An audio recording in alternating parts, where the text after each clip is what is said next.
예, 지난 주일 저희들은 아주 참 은혜롭고 저희들에게는 놀라운 주일을 보냈습니다. 저희 교회의 경사였고 4주년을 돌아보면서 하나님께서 이렇게 우리의 교회 가운데 역사하였다는 것을 저희 마음으로 느끼고 고백할 수 있었던 시간입니다. 지난 4년을 돌아보니까 저희들도 높낮이가 있었습니다. 때로는 저 위에 있을 어떤 그러한 좋은 경험도 있었지만 때로는 저 밑으로 꺼지는 아픈 경험도 있었던 것을 고백합니다. 영적으로 어려운 시기도 지나왔고 또 위험한 시기도 지나왔고 4년에 돌아보니 하나님께서 변함없이 우리를 지키시고 우리를 인도하시고 우리를 빚으신다는 사실을 너나 할 것 없이 우리가 동일하게 고백할 수 있었다고 생각이 듭니다. 그래서 지난주는 정말 하나님 앞에 감사를 드렸고 오늘 이렇게 새롭게 여러분 앞에 서면서 여러분 앞으로도 지난 과거에도 이렇게 역사하셨던 하나님께서 앞으로 우리의 삶에도 동일하게 역사하실 것이라는 것을 여러분에게 말씀을 드리고 또 저 자신에게도 말을 하면서 오늘 이 예배가 여러모로 여러분에게 큰 은혜가 되기를 부탁을 드립니다. 지난 4년을 돌아보면서도 마찬가지겠지만 앞으로 우리가 지나가야 될 날들, 그것이 교회적으로 볼 때도 그렇고 저와 여러분의 개인적인 삶을 통해서 볼 때에도 정말 하나님의 보호하심이 절대적으로 필요하다는 것을 느끼게 됩니다. 하루의 삶을 열면서 하루에 한 시간을 지나가면서 하루를 마무리하면서 또 그렇게 한 주간을 열고 마무리하면서 한 달 혹은 한 해를 열고 마무리하면서 정말 하나님이 우리를 지켜주셔야 한다는 사실을, 그 진리를 느끼게 됩니다. 그 배후에는, 그 진리의 배후에는 우리의 삶에는 그만큼 위협도 많고 위험도 많고 불안한 일도 많고 우리를 걱정케 하는 일도 많다는 것을 우리는 다 피부로 느끼고 있기 때문입니다. 오늘 본문 말씀을 다시 한번 저희들이 공부를 하면서 느끼는 것입니다. 여기에서 우리가 계속해서 알아보았던 것은 이 다윗과 또 이 사울은 마치 고양이처럼 이 조그만 다윗을 탐과 제리의 그 쫓고 쫓기는 것처럼 그렇게 다윗을 죽이려고 쫓아오고 있는 모습을 우리 본문을 통해서 보게 됩니다. 이 본문뿐만 아니라 그 후에 이어지는 삶에서 볼 때에도 이 탐과 같았던 이 사울은 제리와 같은 이 다윗을 끊임없이 추격해 갑니다. 자, 이런 말씀을 통해서 우리가 한 가지 느끼는 것은 정말 이스라엘을 지키시는 자는 졸지도 아니하시고 주무시지도 아니하신다는 말씀이겠죠. 이 본문 말씀의 가장 핵심이 되는 말씀은 사울이 매일 차 때 하나님이 그를 그의 손에 붙이지 아니하셨다라고 하는 이 핵심적인 말씀입니다. 이것을 통해서 우리는 지난 2번에 걸쳐서 이 주제를 생각해 보았습니다. 하나님의 섭리는 우리를 보호하시려 일하신다. 자, 하나님의 섭리, 보이지 않는 손은 우리가 느끼든 느끼지 못하든 계속해서 우리를 지키고 인도하고 있다는 이 평범한 진리, 우리가 알고 있는 진리를 다윗과 이 사울의 추격전 속에서 느껴보게 됩니다. 혹시 여러분 오늘 이 말씀을 들으면서 혹시 지난주를 살아오시면서 혹은 지난 과거를 살아오시면서 쫓기는 듯한 느낌, 누군가 나를 위협하는 느낌, 바쁜 스케줄 속에서 일을 이루어야 되는데 이루지 못하는 답답함, 이런 것으로부터 나를 보호해주고 그 건강의 문제로부터 재정적인 압박으로부터 학업의 문제로부터 혹은 앞으로 있어야 될 미래에 장차 다가올 미래의 암담함 속에서 우리를 보호하고 우리의 마음에 안전됨을 주시고 내가 너와 함께 한다라고 하는 이 하나님의 음성을 기대하십니까? 그렇다면 오늘 이 말씀을 통해서 여러분은 하나님의 음성에 귀를 기울이실 수 있을 것입니다. 여러분, 이 말씀은 변치 않는 하나님께서 저와 여러분에게 오늘 주시는 것입니다. 하나님의 섭리는 변치 않고 그 백성들을 위해서 부지런히 일하고 있으며 그 백성들을 지켜주신다는 것이요. 이것이 바로 섭리입니다. 자, 그럼 지난번에 우리는 두 가지를 살펴보았습니다. 하나님이 하나님의 백성들을 보호하실 때, 그 목적을 이루기 위해서 그 백성들을 보호하실 때 우리의 가까운 친구들을 사용해서 우리를 보호하신다는 것을 처음으로 생각했죠. 그 다음에는 우리의 친구뿐만 아니라 우리가 알지 못하는 그 누군가, somebody를 통해서도 우리를 보호하시는다는 것을 지난주에 살펴보았습니다. 근데 오늘은 더 놀라운 사실은 우리의 대적, 우리의 원수들까지라도 사용하신다는 얘기예요. 하나님은 우리를 보호하시기 위해서 우리의 대적들도 사용하신다라고 하는 이 말씀을 함께 살펴보도록 하겠습니다. 오늘 읽은 본문의 말씀을 보게 되면 다윗과 그 얼마 안 되는 사람들, 뭐 한 600명이라고 칩시다. 그 소수의 게릴라 같은 부대가 이제 사울의 거대한 부대에 꽁꽁 둘러싸여 있는 거예요. 그리고 그 포위망은 점점 더 좁혀오고 있어요. 빠져나갈 구멍이 없는 가운데 있는 거죠. 구석에 몰렸어요. 마치 도간에 든 쥐처럼 다윗은 그러한 상황 가운데 있다는 거예요. 이런 긴박한 상황이, 이제 우리가 이런 스토리를 읽으면서 긴박한 상황이다, 마치 거기에 서스펜스가 점점 더 빌드업 되고 있는 이러한 상황입니다. 언제든지 죽을 수 있는 것이고 언제든지 지금까지 도망이 수포로 끝날 수 있는 그러한 상황입니다. 그렇다면 우리가 질문을 던지게 돼요. 이렇게 다윗은 하나님의 뜻을 이루지 못하고 죽는 것인가? 라는 질문을 던져보게 돼요. 정말 이 상황에서 좁혀오는 도간에 든 쥐인데 빠져나갈 구멍이 없는데 이 상황을 모면하고 생존할 수 있을까? 라는 질문을 던져보게 됩니다. 그런 질문을 던지는 저희들에게도 만약 이 스토리를 처음 읽었다면 그 다음은 무엇일까라는 그런 안타까움을 갖게 되지요. 바로 그러한 순간에, 바로 어떻게 되지라고 하는 순간에 하나님이 그 기름 부은 종 다윗을 위해서 개입하시는 것을 우리는 여기에서 보게 됩니다. 여러분, 다 끝났다고 생각될 때, 이제는 죽게 됐겠구나라고 생각했던, 정말 인간적으로 볼 때는 도움이 올 수 있는 곳이 하나도 없는 거예요. 왜냐하면 자기가 도왔던 그일라 사람들도 자기를 배신했고, 자기의 출신 고향 사람들, 그 같은 지방 사람이었던 남부에 있던 이 집사람들도 다윗을 고발했고, 그렇다면 23장을 볼 때, 그 이스라엘 땅을 볼 때, 이스라엘 땅에 다윗의 엘라이, 다윗의 연합군이 되어서 그를 도우러 올 수 있는 상황은 아니었다는 거예요. 그의 친구조차, 요나단조차도 그를 도울 수 있는 상황이 아니었어요. 그러니까 인간적으로는 hopeless, 소망도 없고 전혀 긴박한 상황에, 바로 그러한 상황에 하나님이 개입을 하셨다는 거예요.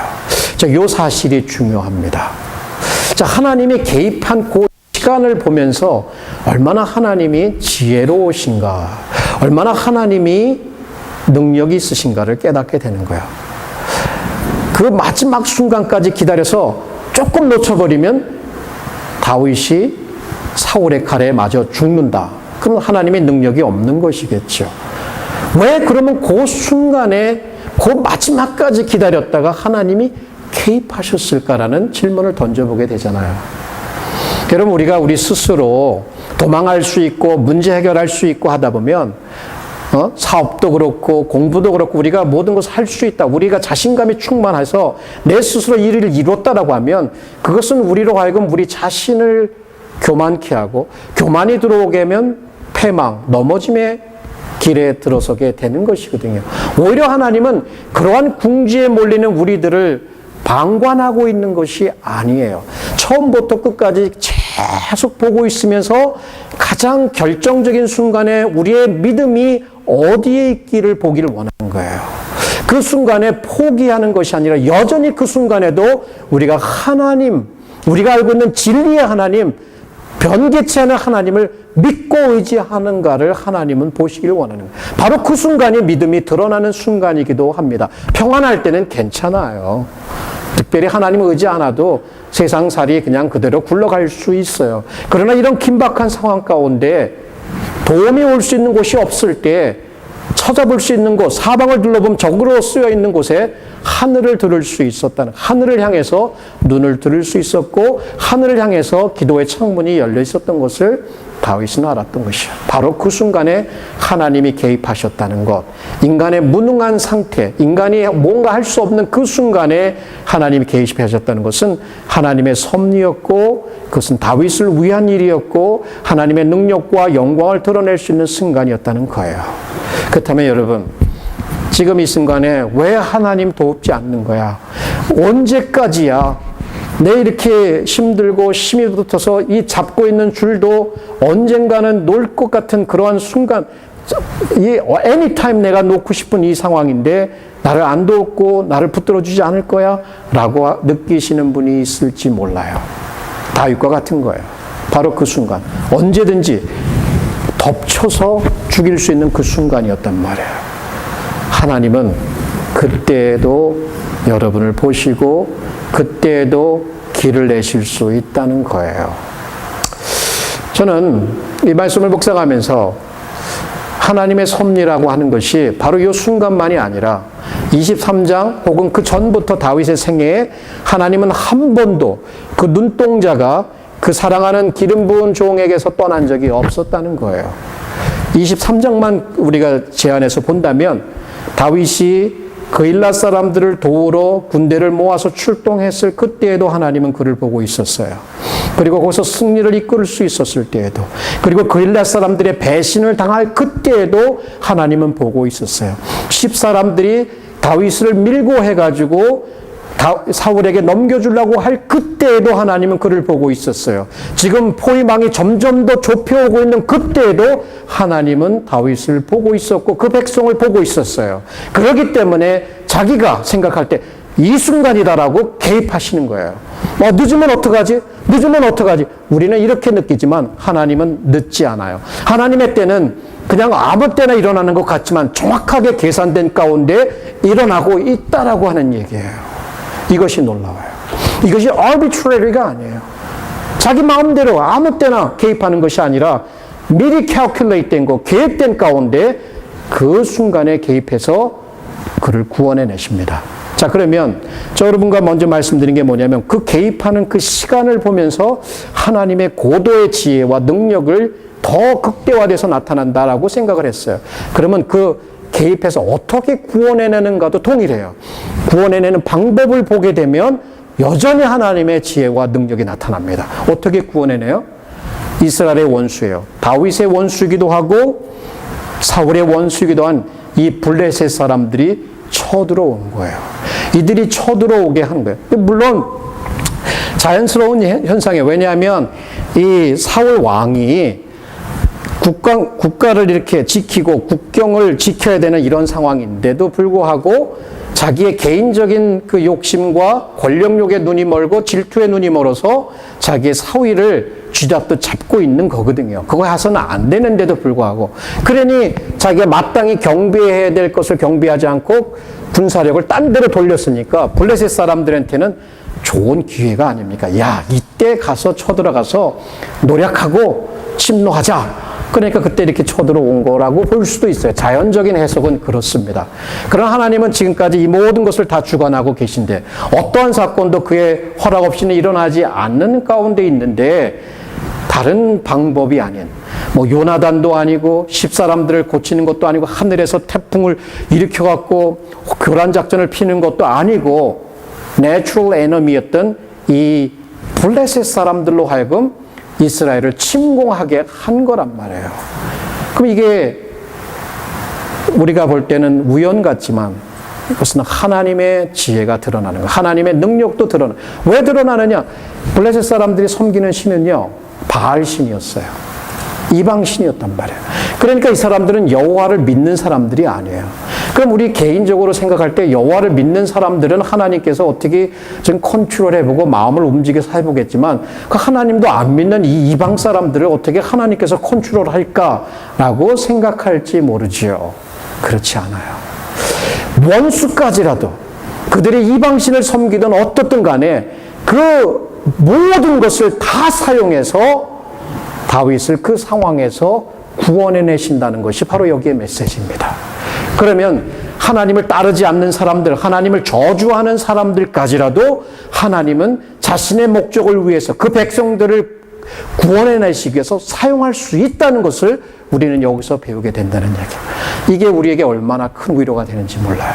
우리 생각할 때 우리의 좁은 두뇌로는 이것이 요렇게 맞아야 하나님도 일하기 편하지라고 생각할 수 있지만 하나님을 제한할 수 없는 거예요. 블레셋 사람, 이스라엘 사람, 아니면 자기 자신이 개입해서 충분히 하실 수 있는 거예요. 근데 우리로서는 그러한 믿음이 아직 없는 거예요. 그러다 보니 걱정이 앞서게 되고요. 그러다 보니 불안하게 되고요. 그러다 보니 밥도 식욕도 떨어지게 되고 그러다 보니 잠도 못 자게 되는 거예요. 그러나 이런 하나님의 섭리를 처음부터 끝까지 다 보시는 하나님.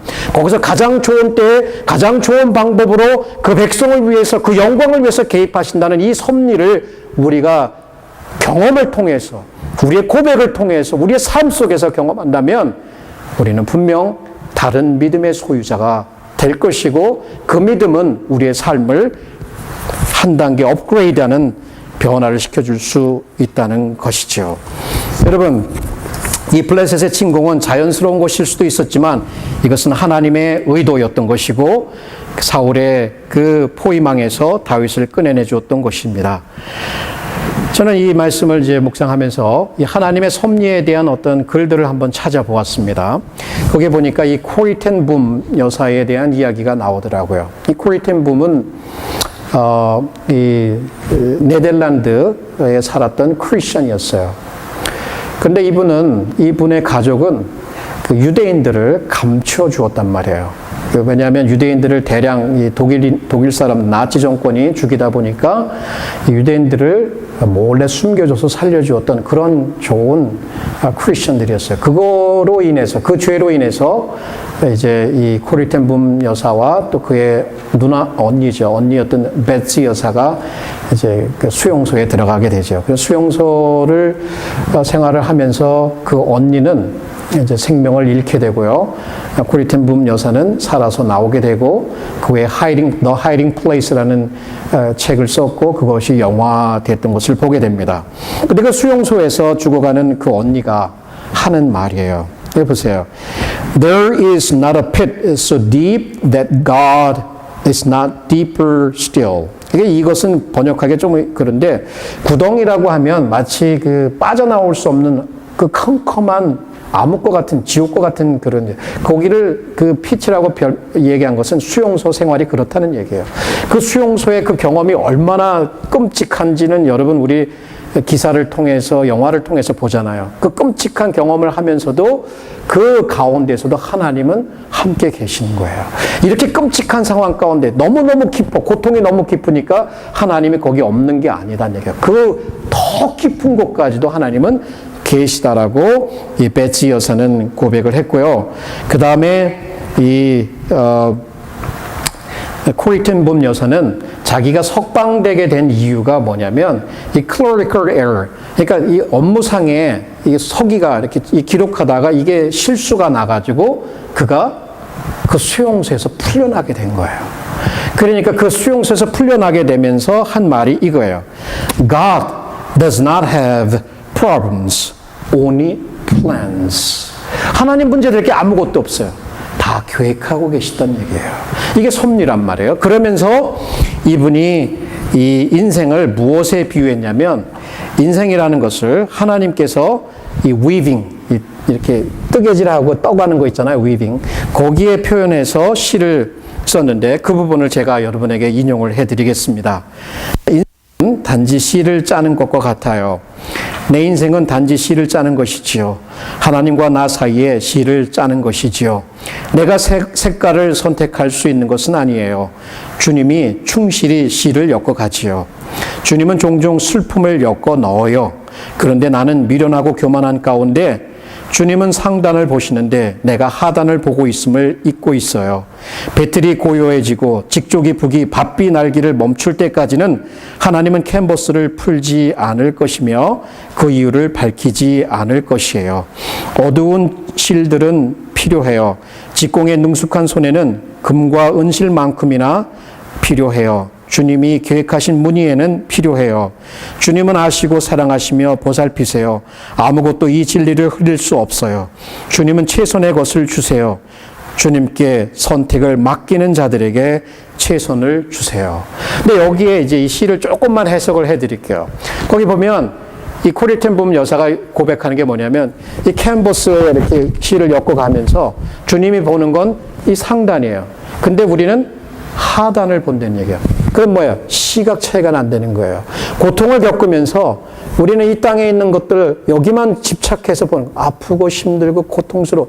자, 이게 하나님이 보시는 건 여기에 이것을 통해서 무엇을 이룰까? 이것이 만약에 시를 엮어가면서 다크한 컬러를 넣는 이유가 뭐예요? 아프지요, 힘들죠, 고통스럽죠, 병나지요, 일이 안 풀리죠. 그러나 이 캔버스에 그 다크한 실이 들어가면서 나중에 작품이 나올 때는 그 역할을 감당하고 있다라고 하는 이 하나님의 주권적인 섭리를 이 시를 통해서 고백하는 거예요. 그러면서 얘기하는 것이 뭐냐면 내가 실의 색깔을 선택하는 게 아니다.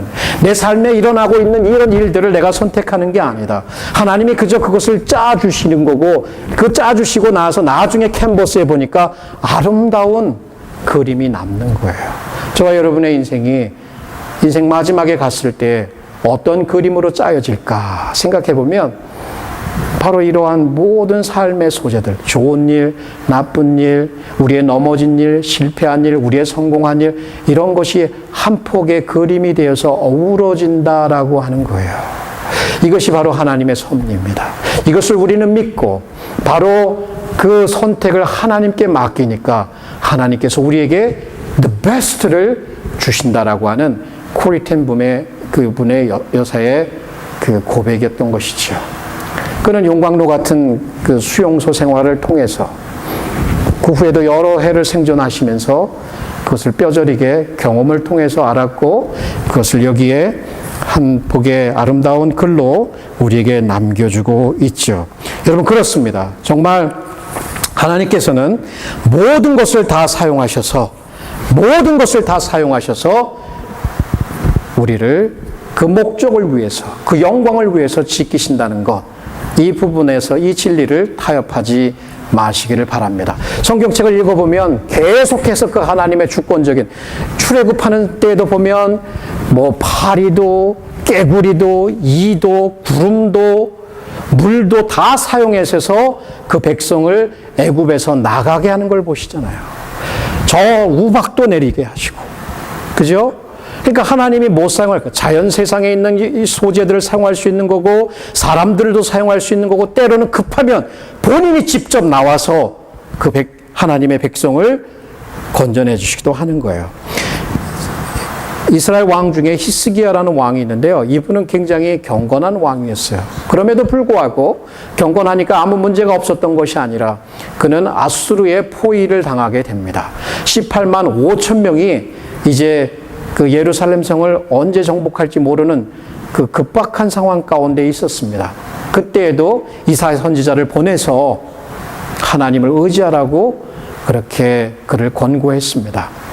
그런데 어떻게 하나님께서 히스기야와 그 이스라엘 백성들, 유다 백성들을 구원해내시는지 제가 여기에 그 글을 그 말씀을 읽어드리겠습니다. 이 밤에 여호와의 사자가 나가서 아수르 진에서 군사 18만 5천 명을 친지라. 아침에 일찍 일어나 보니 다 송장이 되었더라. 이게 그 당시에 있었던, 뭐 그 당시는 지금도 마찬가지로 전시 상황이 많잖아요. 죽고 죽이는 피비린내난 전쟁터에서 빚어진 신앙들이란 말이에요. 그러면 때로는 하나님이 지들끼리 적군끼리 싸우게 하시고 이럴 때는 천사를 보내서 그들을 진멸시키기도 하는 이러한 급박한 상황에는 이렇게까지 개입하신다는 얘기야. 뭘 얘기하는 거예요? 모든 걸 다 사용할 수 있다는 얘기예요. 그것을 통해서 하나님께 영광을 돌린다. 그리고 그의 목적을 이룬다. 그리고 그 목적에 부합할 때 우리를 보호하신다라는 사실을 꼭 믿으시기 바랍니다. 그 다음에 제가 이 말씀에 이 말씀이 이렇게 쭉쭉쭉 지나가다 보니까 결국 저의 마음이 어디로 귀결이 됐냐면, 결국 그렇다면 하나님은 그 아들 예수 그리스도를 사용하셔까지, 그 아들 예수 그리스도를 죽음에 내어주시기까지 하면서 우리를 영원한 지옥에서, 그 죄에서, 그 죽음에서 구원했다는 사실이 마음에 확 들어오더라고요. 하나님이 내 아들은 안 돼, 내 아들은 안 돼가 아니라 그 아들까지 사용하시고 그 아들까지 죽음에 내어주시면서 그 백성들을 구원해내셨다라고 하는 것, 이게 복음입니다. 이게 감격이에요. 이게 형용할 수 없는 감동이에요. 여러분, 이 감동을 받은 사람이 크리스천들이고, 이 감동, 이 사랑에 감동한 사람들이 바로 섬기고 사랑하고 낮추고 겸손히 자기 어깨를 디밀어서 교회를 세워나가는 사람들인 거예요. 다른 게 문제가 아니에요. 우리는 이 사랑에 목말라 있습니다. 오늘도 지금도 바로 이 폴피스로부터, 아니면 하나님이 기도 가운데 여러분에게 이 십자가의 사랑을 주시고 계십니다. 여러분, 먼저 제가 여러분의 관심을 끈 것은 바로 하나님의 섭리였어요. 바로 이 블레셋의 침공이 하나님이 어떤 분이신가, 얼마나 능력이 있고 얼마나 지혜로우신 분인가를 우리는 배웠습니다. 그런데 거기서 끝나지 않아요. 이 블레셋의 침공을 통해서 두 가지를 더 배울 수 있어요. 하나는 사울이 어떠한 사람이었는지를 또 배우게 되고, 또 하나는 다윗에 대해서 배우게 돼요. 하나님에 대해서 배울 뿐만 아니라 사람에 대해서도 배울 수 있는 거예요. 그럼 이 블레셋의 침공을 통해서 사울은 무엇을 들어야 했는가를 좀 생각해 보십시다. 블레셋, 사울의 원수예요. 사울은 1개국의 왕으로서 블레셋으로부터 백성들을 보호하고 백성들을 안전하게 이끌어야 되는 왕이었단 말이에요. 근데 이 사람이 뭐 하고 있는 거예요, 지금? 자기의 권력의 눈이 멀어서 자기의 사위까지도 죽이려고 하는 이 질투심, 이것에 끌려서 자기 생에 있어서 다윗보다 더 신실한 종이 없었음에도 불구하고 그에게 누명을 씌워서 죽이려고 하는 이 사울, 하나님이 블레셋 군대를 보내서 아니야, 멈추어. 내가 이 사건을, 블레셋 침공을 통해서 하나님의 메시지가 들리는 거예요. 너의 적은 다윗이 아니라 바로 이 블레셋이야라고 하는 것을 알려주고 있단 말이에요. 근데 사울은 듣지 못합니다.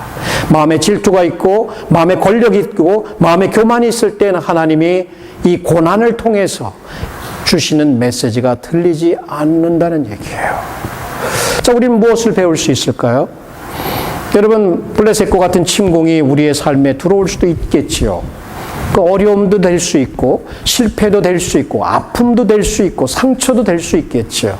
자, 그런 것이 올 때 그런 모든 것이 아무런 메시지 없이 지나갈 수도 있어요. 그러나 우리가 조금 더 영적으로 성숙한 가운데에는 하나님이 그것을 통해서 우리에게 들려주는 메시지는 없을까라고 하는 것은 지혜로운 자세일 수도 있습니다. 늘 모든 것을 다 하나님과 연관시켜서 있지도 않은 그 연관선 속에서 스스로를 잘못된 길로 인도하는 경우도 종종 보게 되지만, 이런 경우라면 우리가 어려움과 아픔과 고난과 시험이 올 때에 그것을 통해서 하나님이 나에게 들려주실 수 있는 메시지는 무엇인가를 귀 기울이는 자세도 신앙인으로서는 필요한 것이겠죠. 그러면서 그때 우리가 기억해야 될 게 뭐냐면, 사울 왕이 본연의 의무, 왕으로서의 본연의 의무는 다윗을 쥐잡듯 잡는 것이 아니라 국가를 경비하고 민생을 안정시키는 것이었다.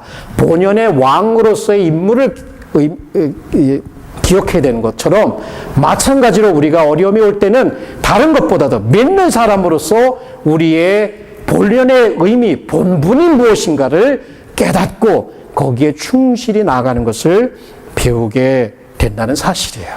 자, 그 다음에 이 다윗에 대해서는 어떤 질문을 던져볼 수 있을까? 다윗에 대해서도 우리는 생각해 볼 수 있습니다. 블레셋 침공이 다윗과 어떤 연관이 있을까? 이 블레셋 침공을 통해서 다윗은 정말 learning experience, 배움의 기회였어요. 그것은 하나님의 기회였다는 얘기예요. 그런 경험이 없었더라면, 거기서 그냥 꼬까닥해서 죽었다면 그냥 스토리는 지속되지 않는 거예요. 끝나는 거예요. 그런데 그 긴박한 상황 가운데서 그가 하나님의 구원을 경험해내는, 정말 살아있는 하나님을 말로만 듣고 생각하든 마음으로만 생각하든 하나님을 현실로서 경험하는 그 기회를 다윗은 얻게 된 것이에요. 자, 이 부분을 우리가 주목해 볼 필요가 있어요. 그렇다면 지금 이 사울의 포위망이 좁혀오는 이 상황 가운데에서 다윗이 무엇을 하고 있었을까를 질문을 던져보고, 두 번째는 그러면 이 경험을 통해서 다윗이 배운 거는 무엇일까? 이 두 가지를 생각해 볼 수 있어요. 간략하게 말씀을 드리면 사울의 포위망이 좁혀올 때 다윗이 못하고 있었을까? 야, 자포자기 하자. 이젠 끝났다. 야, 이제 짐 싸. 그냥 우리 다 죽게 됐어. 그냥 하고 싶은 거, 죽기 전에 하고 싶은 거나 하고 그냥 그대로 죽어. 이런 게 아니었어요. 그는 끝까지 그의 믿음을 포기하지 않고 하나님 앞에 기도를 하고 있습니다.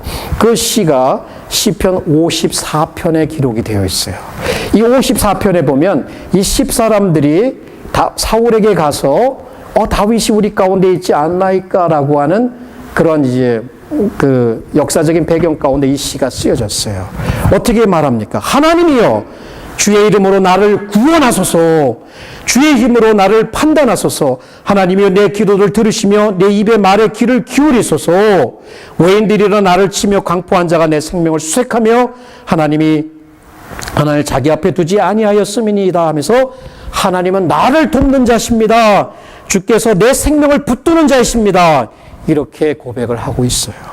그리고 대저 주께서 모든 환난에서 나를 건지시고 내 원수가 보응받는 것을 나로 목독해 하셨나이다. 주님께서 나를 구원하셨습니다라고 고백하는 거예요. 이런 짧은 시, 바로 그때를 배경으로 쓰여졌다면 뭐예요? 그는 기도하고 있었고 하나님을 의지하고 있었고 하나님이 어떻게 하실 것을 기대하고 있었고 하나님 앞에 맡기고 있었다는 것을 우리는 여기서 배우고 있는 거예요. 자, 그러면 여러분, 우리가 어떻게 우리를 위협하는 위급한 상황으로부터 나를 돕는 자가 없고 나를 구원할 자가 없고 나를 건져줄 자가 없고 나를 보호할 자가 없다라고 느끼는 그때에 무엇을 해야 될까? 자, 다 죽은 것 같은 그 절망과 절대 절망의 상황에 갇혀 있을 때에 그것으로부터 그 절망을 깨고 나올 수 있는 것은 바로 하나님 앞에 기도하는 것입니다. 하나님 앞에 바로 기도하는 것이에요. 사도 바울도 그런 경험을 했어요. 정말 이렇게 고백을 해요, 사도 바울. 우리 마음에 사형 선고 받았다. 이제 끝장났다. 그 믿음의 사도가 우리 마음에 사형 선고를 받은 줄을 알았으니 이는 우리로 자기를 의뢰하지 말고 오직 죽은 자를 다시 살리는 하나님만 의뢰하게 하려 함이니라. 그러한 골방으로, 그러한 구속으로 우리를 모아가는 이유는 죽은 것 같은 상황에서도 하나님이 의도하신 것은 그 부활의 하나님이 그분만을 우리로 하여금 의지하게 하려고 하는 하나님의 숨은 의도가 있다는 것을 우리는 여기서 알게 됩니다. 절망스럽죠. 죽을 거 이제 눈앞에 죽은 상황이니까. 근데 오늘 그 큐티를 하면서 그 이동원 목사님의 그 글을 좀 읽어봤습니다. 그 글에 보니까 이분이 기도와 믿음에 대한 것을 이렇게 설명을 하고 있어요. 한번 들어보십시오. 종은 울리기 전까지 종이 아니고, 노래는 부르기 전까지 노래가 아니며, 사랑은 하기 전까지 사랑이 아니고, 믿음은 기도하기 전까지 믿음이 아닙니다. 기도가 바로 믿음을 일으키는 산실이기 때문입니다. 그렇다면 저 여러분, 혹시 우리의 삶에 더 어렵게 느껴지는 이유는, 더 절망스럽게 느껴지는 이유는, 죽을 것 같은 이유는 기도가 없어서는 아닐까요? 한번 질문해 볼 수 있지 않겠어요? 우리 교회 가운데 정말 교회를 깨우고 내 영혼을 깨우고 가족을 살리고 사회를 살리고 교회를 살리는 그러한 뜨거운 기도의 외침이 있나요? 저부터도. 우리 교회는 이런 면에서 앞으로 더 나아가야 합니다. 기도회에 개인 기도 시간에 우리는 바로 이 믿음을 산출하는, 하나님 앞에 흔들리지 않는 믿음을 산출하는 그 기도가 있어야 합니다. 자, 이 부분에 우리는 저와 여러분이 하나님의 음성으로 듣고 다 같이 힘을 합쳐서 기도를 해야 될 줄 믿습니다. 그 다음에 더 나아가서 다윗은 무엇을 배웠을까? 간증해요. 정말 이 또 다른 시에도 그가 유대 지역이라면 이제 남부 지역이니까 마온 그런 데예요. 그런 경험을 통해서 그가 또 한 시를 남겼는데, 이 고난을 통해서, 이 어려움을 통해서 그는 결국은 하나님을 찬양하는, 하나님을 간증하는 그 예배자로서 거듭나고 있는, 거듭난다면 뭐하지만 그러한 자로서 더 확연하게 드러나는 것을 보게 됩니다. 오늘 제가 아까 예배 전에 말씀드렸던 그 말씀, 그 시편 말씀이에요. 하나님이여, 주는 나의 하나님이시라. 내가 간절히 주를 찾되 물이 없어 마르고 곰핍한 땅에서 내 영혼이 주를 갈망하며 내 육체가 주를 앙모하나이다. 저 사막, 저 끝에 물이 없는 적막한 사막에서 하나님을 그리워하듯이 너무 갈망해서 부르짖고 있는 이 다윗의 모습이에요. 그것이 아마 사울에게 포위됐을 때의 모습이 아닌가 생각이 들어요. 그러나 그 후에 이어지는 것을 보세요. 내가 주의 권능과 영광을 보려 하여 이와 같이 성소에서 주를 바라보았나이다. 그러면서 주의 인자, 변치 않는 주의 인자, 사랑, 생명보다 나음으로 내 입술이 주를 찬양할 것이다. 이러므로 내 평생에 주를 송축하며 주의 이름을 인하여 내 손을 들리이다. 경험이 있으니까, 하나님의 그 구원을 실제로 경험하니까 이러한 찬양이 터지는 거예요. 이러한 약속이 터지는 거예요. 내 평생에 하나님을 찬양하겠다. 숨이 있는 동안은 나 하나님을 높이겠다라고 하는 이러한 고백이 나왔던 것이에요. 그래요, 여러분. 저와 여러분도 마찬가지일 거예요. 경험이 없으면요, 머리에서만 머물면 답답해요. 별로 발전이 없어요. 늘 그냥 거기서 뜨뜻미지근해요. 그러나 이러한 전쟁터에서 빚어진 신앙, 삶의 현장 속에서 하나님의 그 섭리의 손길을 경험한 사람들은 찬양이 틀리고 예배가 틀리고 그 삶의 태도가 틀리다는 얘기예요. 그렇다면 우리 하나님을 경험해야 하는 거예요. 하나님의 섭리를 경험하게 해달라고, 마치 마른 땅에서 아무 도움이 없는 것과 갈증이 나서 죽을 것 같은 그 상황에서도 하나님을 향하여 부르짖으며 하나님을 찬양하겠다고, 간증하겠다고, 이런 경험을 달라고 하나님 앞에 마땅히 기도드려야 할 것입니다. 여러분, 오늘 저는 결론에, 얼마 전에 제가 우리 대학생하고 이렇게 교제를 하면서 정말 마음에 감동적인 스토리를 하나를 들었어요. 그 얘기를 듣는데 너무 감사하고 저를 이렇게 다시 한번 돌아보게 하는 그런 아름다운 스토리였어요. 그 스토리로 여러분 함께 하며 설교 말씀을 맺고자 합니다. 이 학생은 저는 제 개인적으로 모르는 학생입니다. 이름은 전일이라고 하는데, 이 학생은 밥 존스에서 비즈니스를 전공하고 2년 전에 졸업을 했습니다. 그래서 미국에 정착하고 싶고 미국에서 꿈을 펼치고 싶어서 뉴욕에 올라갔고, 뉴욕에서 시리언터라고 하는, 그래도 괜찮은 기업 같아요. 한국인이 일궈내온 기업인데 거기에 이제 입사를 하게 되었습니다. 그랬더니 사장님이 처음에는 거들떠보지도 않으면서 저 창고에 들어가서 먼지 털고 바닥 쓸고 이런 막일을 시키는 거야. 3개월 동안. 근데 이제 그 일을 하면서 먼지를 무릎 뒤집어서 한 번도 해보지 않은 일이었겠지요. 학생이었으니까 그 어려운 일들을 묵묵히 인내해 나갑니다. 왜냐하면 내가 어쨌든 간에 이 회사에 입사했으니까 사장의 마음에 들어야 하고 또 사장이 마음에 들어야 나에게 이 비자 문제도 해결해 줄 것이고 또 영주권이 나올 수 있도록 도울 수 있는 사람이 이 사람이니까 열심히 일한 거예요. 그래서 3개월을 일하는데 뭐 사람들이 또 일을 제대로 못 이제 사람들이 무시하고 그런 어떤 그런 어려움들도 겪고 지나가면서 그런 3개월이 지나니까 사장님이 오피스로 부르면서 몇 가지 이렇게 네가 할 수 있는 일을 제안했나 봐요. 뭐 프로덕션도 있고 뭐 온라인 마케팅도 있고 뭐 쇼핑 뭐 이런 뭐 몇 가지가 5가지를 제안하면서 어떤 일을 해보고 싶냐 그러니까 그 온라인 마케팅이 이제 시작한 지 얼마 안 되고 사람들이 없기 때문에 그거를 하고 싶다 그래서 그걸 시작했는데 뭐 온라인 마케팅에 대한 손지식도 없고 전혀 경험도 없으니까 굉장히 어려운 시간들을 이렇게 지나가고 있었습니다. 이제 그런 와중에 그 타임스퀘어에서 그 영업부에서 세일즈에서 일하시던 분이 이렇게 관두게 되면서 그 자리가 이 전일 학생